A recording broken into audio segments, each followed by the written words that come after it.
Ours is a protracted struggle for freedom and democracy. When we signed to be part and parcel of the democratic forces in our country, we knew that it's not a one-day wonder. It's a long and winding struggle.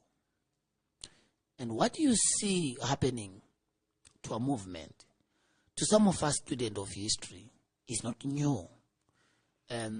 Remember, like I said to you when we started the conversation, the detector's manual is the same, right?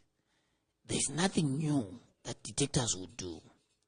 What you see happening to the Triple C happened when Nkomo and ZANU-PF you see today became active before independence.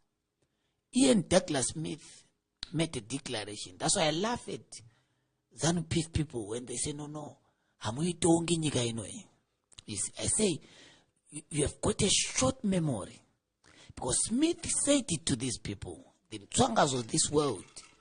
Tongogara said to, Smith said to Tongogara, and Joshua Ngome, and Robert Mugabe, not in 1,000 years, and this is 1965, during the unilateral declaration of independence, not in 1,000 years shall a black man rule Southern Rhodesia.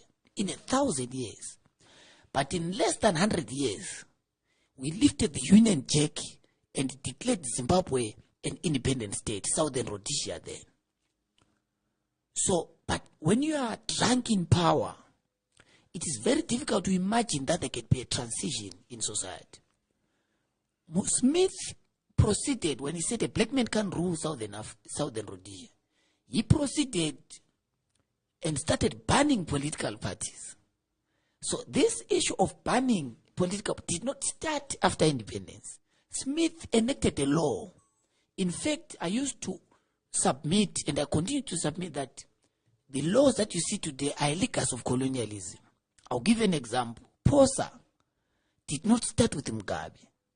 POSA started with Ian Smith as Law and Order Maintenance Act. It was LOMA.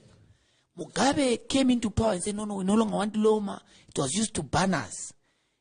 He ran from 1989, moved, and then realized, there's opposition. He said, we're coming with a new law. They went to the shelf of Ian Smith, said, what is the law that was used to ban political party? It was LOMA, but we can't call it LOMA because we expose our fascist tendencies, and that was like Smith. So let's call it POSA. They called it POSA. Went to parliament, they started to use it to ban the MDC.